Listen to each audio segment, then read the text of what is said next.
Step 1. Overview of database appearance. When the database opens, you'll see a series of icons and options in the top left corner that help customize how the information is displayed. Hide fields allows you to remove specific fields or columns from your view.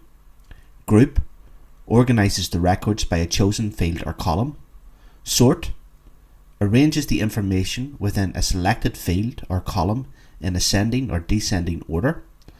And row height adjusts the height of all rows to make them more compact or spacious. In the bottom left corner, you'll find details about the number of records currently in view. Meanwhile, in the bottom right corner, there are options to download the data as a CSV file, that's a comma separated value file, and also option to expand the view, allowing you to see the database in a larger separate window. We'll cover all of these options in another video. For now, let's focus on the basics, filtering information to find what we need. Step 2. Filtering by condition statements. To apply a filter, start by clicking the filter button in the top left corner of the database. This will open a drop-down menu where you can set filter conditions. Before applying the filter, think about what you want to focus on. Are you looking for qualifiers with a specific surname or within a surname group? If you're searching by surname, you can filter for an exact match. If you choose to filter by a surname group, this will include records with similar surname spellings. For example, the Archdeacon surname group includes spellings of Archdeacon, Archdeacon. Filtering this way ensures that all possible variants appear in the results, rather than just one specific spelling. You can also filter by people from a certain county or residence, individuals with a particular occupation, or records based on when they took the qualification oath, as well as many more. Next, setting up a filter. Number 1. Click Add Condition. This will generate a filter statement that starts with where, meaning you are filtering records based on a specific condition. 2. By default, the filter will start with record number as the selected column. To filter by a different column, click the drop-down arrow to the right of the record number and either scroll down or type the name of the column you want to use. Example, surname or surname group. Choosing a filter option. Once you've selected a column, the right hand side of the filter condition will update to say has any of by default. While you can change this condition, we'll cover in more detail in another video.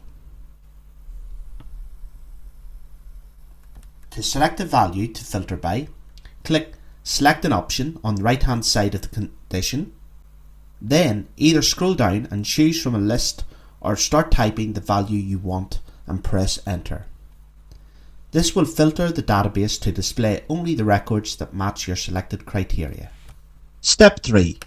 Applying multiple condition statements. If you want to apply additional filter conditions, click Add Condition.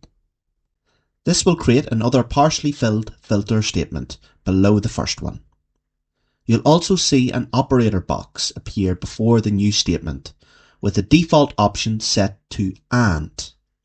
You can leave it as is, or if you want, you can change it to OR, depending on how you want to refine your results. Using AND, the records must match both conditions. For example, filtering the surname equals Adams and residence equals County Galway will only show people with the surname Adams who also come from Galway. Using OR, the records can match either condition. For example, filtering the surname equals Adams or residence equals County Galway will display everyone with the surname Adams as well as anyone listed as being from Galway, even if their surname isn't Adams. You'll notice the number of records change depending on which option you choose. We'll cover additional operators in a future video in the advanced pathway. Step 4. Removing and rearranging condition statements.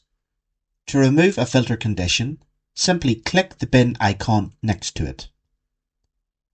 If you're happy with your filter settings, click anywhere on a cell in the database or in an empty space. This will hide the filter panel while keeping your conditions applied. To remove all filters, click the bin icons next to each condition. Then click on a cell in the database to exit the filter menu. If you have multiple filter conditions, you can change their order by clicking the Move Condition icon, which is 6 dots.